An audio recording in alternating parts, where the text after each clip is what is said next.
إن الحمد لله نحمده ونستعينه ونستغفره ونعوذ بالله من شرور أنفسنا ومن سيئات أعمالنا من يهده الله فلا مضل له ومن يضلل فلا هادي له وأشهد أن لا إله إلا الله وحده لا شريك له وأشهد أن محمدا عبده ورسوله يا أيها الذين آمنوا اتقوا الله حق تقاته ولا تموتن إلا وأنتم مسلمون يا أيها الناس اتقوا ربكم الذي خلقكم من نفس واحدة وخلق منها زوجها وبث منهما رجالا كثيرا ونساء واتقوا الله الذي تساءلون به والأرحام إن الله كان عليكم رقيبا يا أيها الذين آمنوا اتقوا الله وقولوا قولا سديدا يصلح لكم أعمالكم ويغفر لكم ذنوبكم ومن يطع الله ورسوله فقد فاز فوزا عظيما أما بعد جناب امتیاز بھائی، آپ نے عید کے سلسلے میں سوال کیا ہے کہ لاک ڈاؤن کی بنیاد پر نماز عید کا کیا حکم ہوگا، کس طرح ہم لوگ نماز عید پڑھیں، اور خطبے کے بارے میں آپ نے سوال کیا تھا کہ مختصر خطبہ آپ مجھے بتائیے تاکہ میں اس کو پڑھ کر اس دینی شعار کی تعظیم بجا لاؤں۔ یہ خطبہ میں نے آپ کے لیے پیش کیا ہے، جس خطبے کو حدیث کی اصطلاح میں خطبۃ الحاجہ کہتے ہیں، اور اسی خطبے کو پڑھنے کے بعد اللہ کے رسول صلی اللہ علیہ وسلم اپنی ضروریات کو بیان کرتے تھے، تبلیغ دین کرتے تھے، جو ضرورت ہوتی تھی اس کو بیان کرتے تھے۔ بہرحال یہ خطبہ ہر مسلمان کو یاد کرنے کی کوشش کرنی چاہیے۔ میں عید کے سلسلے میں کچھ بنیادی باتیں آپ کی خدمت میں پیش کرنا چاہتا ہوں۔ پہلی بات تو یہ ہے کہ عید کا معنی کیا ہوتا ہے۔ عید کا لغوی اعتبار سے معنی ہوتا ہے کل یوم فیہ جمع و اشتقاق من عاد یعود کان معاد الیہ، ہر وہ دن جس میں لوگوں کا اجتماع ہو، گیدرنگ ہو، اور یہ لفظ عاد یعود سے نکلا ہے، گویا کہ لوگ اس دن میں لوٹتے ہیں بار بار، یا پھر عادت سے یہ مشتق ہے، عادت سے نکلا ہوا ہے، کیونکہ مسلمان اس کے عادی ہوتے ہیں، اس کی ہیبٹ ہوتی ہے، اور عربی میں کہتے ہیں عید المسلمون شہیدوا عیدہم، جب مسلمان اپنی عید میں حاضر ہوں تو یہ لفظ بولا جاتا ہے۔ یہ معنی لسان العرب کی تیسری جلد میں 318 نمبر پر آپ دیکھ سکتے ہیں، ایسے ہی القاموس المحیط میں 386 نمبر پر اسے دیکھا جا سکتا ہے۔ ابن العرابی نے عید کی وجہ تسمیہ بیان کرتے ہوئے کہا ہے لِأَنَّهُ يَعُودُ كُلَّ سَنَةٍ بِفَرْحٍ مُجَدَّدٍ، ہر سال ایک نئی خوشی کا پیغام لے کر، ایک مسرت کا میسج لے کر یہ دن آتا ہے، اسی لیے اس کو عید کہتے ہیں۔ یہ معنی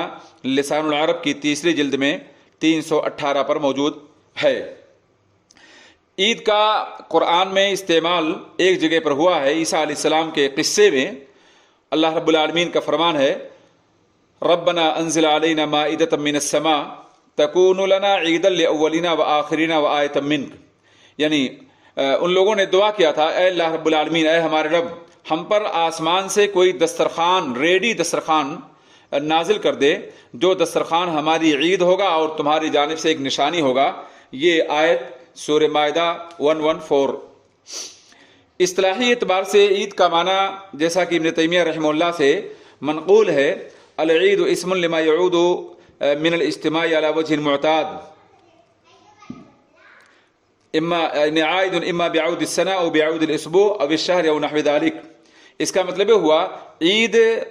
ہر اس اجتماع کا نام ہے جو لوٹ لوٹ کر بار بار آتا ہو، اور ایک ہیبٹ کے طور پر، ایک عادت کے طور پر، چاہے وہ سال کے لوٹنے کی بنیاد پر ہو، یا ہفتے کی بنیاد پر ہو، یا مہینے کی بنیاد پر ہو۔ سال سے مراد عید الفطر اور عید الاضحیٰ ہے، اور ہفتے سے مراد جمعہ کا دن جو ہفتے کی عید ہے، یا اگر مہینہ کہا جائے تو شوال اور ذی الحجہ جو دونوں عید کے مہینے ہیں۔ یہ ابن تیمیہ رحمہ اللہ کے بیان کے مطابق عید کا معنی ہوتا ہے۔ اسی طرح سے عید کے بارے میں اگر غور کیا جائے تو عید کا اطلاق دن پر اور اس کام پر ہوتا ہے جس کام کو مسلمان اللہ رب العالمین کے شکر اور خوشی کے طور پر انجام دیتا ہو۔ مہینے کو خاص کر کے یا تاریخ کو خاص کر کے یا جگہ کو خاص کر کے اسے بہرحال عید کہیں گے۔ اور اس سلسلے میں اللہ کے رسول صلی اللہ علیہ وسلم کا فرمان دعہما یا ابا بکر فإن لکل قوم عیدا وان ھذا عیدنا، صحیح بخاری کتاب العیدین باب سنت العیدین لأہل الاسلام، اور صحیح مسلم میں 892۔ اس کا مطلب یہ ہوا کہ اے ابو بکر ان دونوں بچیوں کو تفریح کرنے دو، گیت گانے دو، نغمہ پڑھنے دو، کیونکہ ہر قوم کی عید ہوتی ہے اور ہماری عید یہی ہے۔ یہ ایک تفصیل ہے۔ بہرحال عید میں مسلمانوں کو خوشی منانے کا موقع ملتا ہے اور مسرت کا موقع ملتا ہے۔ اس میں انسان بہترین لباس زیب تن کرتے ہیں، ایک دوسرے کو مبارکباد پیش کرتے ہیں، اور اسی کے ساتھ ساتھ پکوان کا اہتمام ہوتا ہے۔ یہ ساری چیزیں عید میں پائی جاتی ہیں۔ عید اسے اس لیے کہتے ہیں کہ ہر سال لوٹ کر یہ دن آتا ہے، یا پھر اس لیے کہتے ہیں کہ اس دن میں خوشی، مسرت، پیغام اور ایک دوسرے کو مبارکباد پیش کرنے کا یا اللہ رب العالمین کی جانب سے کثرت انعامات کا جو ایک طرح سے برسات ہوتی ہے، اللہ رب العالمین اپنے بندوں پر جو اکرام کرتا ہے، اس کی بنیاد پر اسے عید کے نام سے یاد کیا جاتا ہے۔ نہایت المحتاج امام رملی کی دوسری جلد کے 376 نمبر پر یہ بات موجود ہے۔ اب سوال پیدا ہوتا ہے کہ عید کی نماز سے پہلے اللہ کے رسول صلی اللہ علیہ وسلم یا بعد میں نہ کوئی خطبہ نہ کوئی نماز پڑھتے تھے۔ اس سلسلے میں نفلی نماز نہ تو عید سے پہلے کوئی پڑھی اللہ کے رسول صلی اللہ علیہ وسلم نے، اور نہ ہی بعد میں۔ ابن عباس سے مروی حدیث اس سلسلے میں ہے، خرج النبی صلی اللہ علیہ وسلم یوم العید فصلی رکعتین لم یصلی قبلها ولا بعدها، زاد عبداللہ بن ادریس فی حدیثه ثم اتى النساء فامرهن بالصدقہ فجعلت المرأة ترمی بقرطها وسقابها، بخاری جلد نمبر 1 صفحہ نمبر 327، صحیح مسلم 440۔ ابن عباس سے مروی ہے کہ اللہ کے رسول صلی اللہ علیہ وسلم عید کے دن نکلے، یعنی عیدگاہ، آپ نے 2 رکعت نماز پڑھایا، اس سے پہلے یا اس کے بعد آپ نے کوئی نماز نہیں پڑھا۔ عبداللہ بن ادریس نے اپنے حدیث میں زیادتی کی ہے۔ پھر اللہ کے رسول صلی اللہ علیہ وسلم عورتوں کی صف کی جانب گئے اور انہیں صدقے کا حکم دیا۔ نبی کے حکم کی تعمیل میں عورتیں اپنی بالیاں، اپنے ہار اور اپنے زیورات صدقے میں دینے لگیں۔ یہ اللہ کے رسول صلی اللہ علیہ وسلم کے خطبے کا اثر ہوا۔ ابو سعید خدری سے مروی ایک حدیث ہے کہ اللہ کے رسول صلی اللہ علیہ وسلم کے بارے میں کہتے ہیں اذا خرج الى المصلی لم يصلی قبلها ولا بعدها حتى يرجع۔ یہ حدیث مسند احمد میں 17ویں جلد پر 452 نمبر پہ موجود ہے۔ یعنی اللہ کے رسول صلی اللہ علیہ وسلم عیدگاہ جاتے تو عید کی 2 رکعت سے پہلے یا اس کے بعد کوئی نماز نہیں پڑھتے، یہاں تک کہ اپنے گھر آپ پلٹ آئیں۔ اب سوال پیدا ہوتا ہے کہ نماز عیدین کا حکم کیا ہے؟ تو نماز عیدین ہر مکلف شخص پر واجب اللہ رب العالمین نے کیا ہے۔ اللہ رب العالمین نے ہر اس شخص پر اس عید کی نماز کو واجب قرار دیا ہے جو شخص مکلف ہو، عقل رکھتا ہو۔ یہاں تک تاکید کی گئی ہے کہ مردوں کے ساتھ عورتیں بھی عیدگاہ جائیں، عید کی نماز پڑھیں، ان کے لیے پردے کا نظم کیا جائے اور مسلمانوں کا خطبہ سنیں، ان کی دعوت میں شامل رہیں، تکبیرات کے گن گائیں۔ یہاں تک تاکید اللہ کے رسول صلی اللہ علیہ وسلم نے کی ہے کہ وہ عورتیں جو نماز نہیں پڑھیں گی، نماز سے اللہ رب العالمین جن کو مستثنا کیا ہے، مثلا حیض والی عورتیں ہیں، نفاس والی عورتیں ہیں، ان عورتوں کو بھی اللہ کے رسول صلی اللہ علیہ وسلم حکم دیا کرتے تھے کہ وہ بھی عیدگاہ جائیں تاکہ اللہ کے شعار کی تعظیم بجا لائیں، تکبیرات کے گن گائیں، مسلمانوں کے اجتماع میں شامل اور شریک رہیں اور خطبہ سنیں امام کا۔ اس میں جو تذکیر ہوتی ہے، جو وعظ ہوتا ہے، جو پیغام دیا جاتا ہے، اس پیغام کو بھی وہ سنیں۔ بہرحال اللہ کے رسول صلی اللہ علیہ وسلم نے ان کے بارے میں کہا کہ وہ خطبے میں شامل رہیں گی، مسلمانوں کی دعا میں شامل رہیں گی، لیکن نماز نہیں پڑھیں گی۔ اس سے پتہ یہ چلا کہ عیدگاہ جانا ہر مسلمان پر اللہ رب العالمین نے فرض قرار دیا ہے۔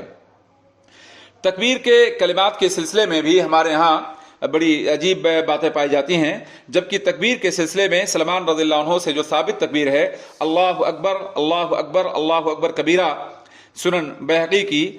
3 جلد کے 316 نمبر پر یہ تکبیر موجود ہے۔ ایسے ہی ابن عباس سے تکبیر کے کلمات جو ثابت ہیں اللہ اکبر کبیرہ اللہ اکبر کبیرہ اللہ اکبر و اجل اللہ اکبر وللہ الحمد، ابن ابی شیبہ کی 1 جلد کے 489 نمبر پر یہ تکبیر کے کلمات موجود ہیں۔ ایسے ہی عمر رضی اللہ عنہ اور ابن مسعود سے جو تکبیر کے کلمات ثابت ہیں اللہ اکبر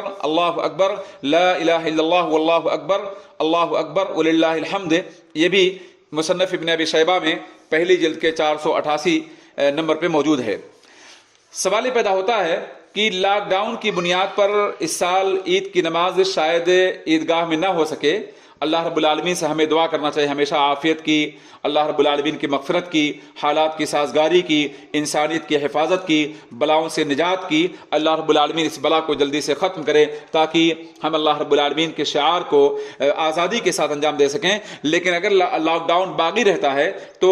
ہر مسلمان کی یہ بنیادی ذمہ داری ہے کہ اپنے اہل خانہ کے ساتھ عید کی نماز کو ادا کریں، یعنی 2 رکعت نماز۔ اس سلسلے میں میں نے بہت سارے علماء کرام کے بیانات کو سنا ہے، بڑے اعتماد کے ساتھ اس لیے میں یہ بات کہہ رہا ہوں، خاص طور پہ ہماری جامعہ اسلامیہ دریاباد کے بانی اور مؤسس فضیلۃ الشیخ عبدالباری فتح اللہ المدنی اور شیخ الحدیث شیخ محمد جعفر المدنی حفظہم اللہ، اور بھی کئی علماء کرام جن پر امت کا اعتماد ہے، ان لوگوں کا یہ متفقہ بیان ہے کہ عید کی نماز اپنے گھروں میں ادا کی جائے اگر عیدگاہ جانے پر پابندی ہو، اور عید کی نماز اپنے گھر کے تمام لوگ بڑی ذمہ داری کے ساتھ اللہ کی عبادت کے طور پر، دینی شعار کی تعظیم کے طور پر انجام دیں گے۔ اور جو شخص پڑھا لکھا ہو وہ عید کی نماز کا خطبہ بھی دے گا، یعنی 2 رکعت نماز پڑھائے گا اور اس کے بعد پھر خطبہ دے گا، جو خطبہ میں نے شروع میں پڑھا ہے، اور پھر تھوڑی سی نصیحت اہل خانہ کو کی جائے خیر کے سلسلے میں، بھلائی کے سلسلے میں، محبت قائم کرنے کے سلسلے میں، صدقات وغیرہ کی تعلیم کے سلسلے میں، جو اللہ توفیق دے، بہرحال تھوڑی موڑی باتیں ہونی چاہیے، مختصر سا خطبہ دیا جائے۔ کیونکہ خطبے کے سلسلے میں جن لوگوں نے کہا کہ خطبہ نہیں دیا جائے گا، صرف 2 رکعت نماز پڑھی جائے گی، میں سمجھتا ہوں شاید ان لوگوں کا یہ موقف صحیح نہیں ہے، بلکہ خطبے کے بہت سارے فائدے ہیں۔ پہلی بات تو یہ ہے کہ اللہ کے رسول صلی اللہ علیہ وسلم نے جب بھی عید کی یا عید الاضحیٰ کی نماز پڑھایا تو آپ نے نماز کے بعد خطبہ بالاستمرار دیا ہے۔ دوسری بات یہ ہے کہ یہ خطبہ دینی شعار ہے، اور اللہ رب العالمین کا قرآن مقدس میں دینی شعار کے بارے میں فرمان ہے وَمَن يُعَظِّمْ حُرُمَاتِ اللَّهِ فَهُوَ خَيْرٌ لَهُ عِندَ رَبِّهِ، جو شخص بھی اللہ کے حرمات کی تعظیم کرے گا تو یہ اس شخص کے بہتر، اس شخص کے حق میں اللہ کے نزدیک بہتر ہے۔ یہ آیت کریمہ سورہ حج آیت نمبر 30 پر موجود ہے، اور اسی کے بعد اللہ رب العالمین پھر یہ ارشاد فرمایا ذَلِكَ وَمَن يُعَظِّمْ شَعَائِرَ اللَّهِ فَإِنَّهَا مِن تَقْوَى الْقُلُوبِ، جو شخص بھی اللہ کے شعائر کی تعظیم کرے گا تو یہ تعظیم کرنا شاعر کی دلوں کا تقویٰ ہے۔ یہ آیت کریمہ سورہ حج آیت نمبر 32 پر آپ دیکھ سکتے ہیں۔ بہرصورت پتہ ہے چلا کہ ہمیں خطبہ دینے کا اہتمام کرنا چاہیے، اگرچہ بہت مختصر خطبہ ہو۔ تیسری بات یہ ہے کہ اگر گھر میں نماز پڑھانے کے ساتھ ساتھ خطبے کا اہتمام کیا جائے گا تو اس سے گھر میں موجود عورتوں اور بچوں کی تعلیم مقصود ہوگی، وہ دیکھ کر اسی وقت سے تربیت ان کی ہوگی، لہذا خطبے کا اہتمام کیا جائے۔ اور چوتھی بات یہ ہے کہ یہ خطبہ سالانہ خطبہ ہے، تبلیغ دین کا اہم سبب ہے۔ یہی وجہ ہے کہ اللہ کے رسول صلی اللہ علیہ وسلم اس خطبے کا زبردست اہتمام کرتے تھے۔ بہرصورت معلوم یہ ہوا کہ ہمیں عید کی نماز پڑھانے کے ساتھ ساتھ خطبے کا بھی مختصر طور پر صحیح اہتمام کرنا ہوگا تاکہ ہمارے گھروں میں عید کی نماز اور خطبے دونوں کی برکتیں ہوں اور بچوں کی تعلیم کا مقصد بھی ساتھ ساتھ حاصل ہو۔ ایک اور سوال یہاں پر جو بہت سے احباب نے پیش کیا ہے وہ بات یہ ہے کہ کیا ایک شخص ہے جسے اللہ رب العالمین نے علم سے نوازا ہے اور وہ اپنے گھر اپنے اہل خانہ کو عید کی نماز پڑھانے کے بعد دوسرے گھر جا کر کے یا دوسری جگہ جا کر کے نماز پڑھا سکتا ہے، خصوصاً اگر دوسرے گھر میں یا دوسری جگہ ایسے لوگ نہیں موجود ہیں جو عید کی نماز کو پڑھا سکیں اور عید کی نماز کے ساتھ ساتھ وہ خطبہ دے سکیں۔ اس سلسلے میں صحیح بات اور درست بات یہ ہے کہ اگر کوئی شخص اپنی عید کی نماز اپنے ہاں پڑھا لیتا ہے اور پھر اسے اس بات کا موقع ملتا ہے کہ وہ جا کر دوسری جگہ عید کی نماز پڑھائے تو انشاءاللہ اس میں کوئی حرج کی بات نہیں ہوگی، کوئی مذائقے کی بات نہیں ہوگی، بلکہ اس کے حق میں یہ چیز جائز ہوگی۔ اس سلسلے میں معاذ بن جبل کی وہ حدیث کہ وہ اللہ کے رسول صلی اللہ علیہ وسلم کے ساتھ نماز پڑھتے تھے اور پھر اپنے قبیلے میں جا کر کے اپنے قبیلے والوں کی امامت کیا کرتے تھے، تو یہ اس بات کی دلیل ہے کہ اگر کوئی شخص اپنی نماز پڑھانے کے بعد کہیں اور جا کر نماز پڑھانا چاہتا ہے تو انشاءاللہ یہ بات اس کے حق میں جائز ہوگی۔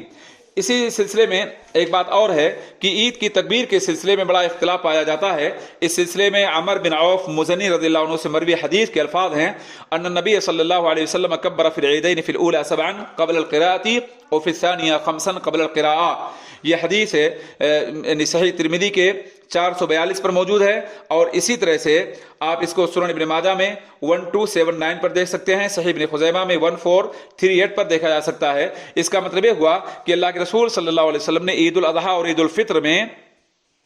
تکبیرات جو کہتے تھے، پہلی رکعت میں قرأت سے پہلے 7 تکبیرات اور دوسری رکعت میں قرأت سے پہلے 5 تکبیرات کہا کرتے تھے۔ اس سلسلے میں اور بھی کئی صحابہ کرام سے حدیث مروی ہیں، مثلا سعد القرظ سے بھی اس معنی میں حدیث مروی ہے، جو حدیث آپ کے صحیح ابن ماجہ میں 1055 پر موجود ہے۔ اب سوال پیدا ہوتا ہے کہ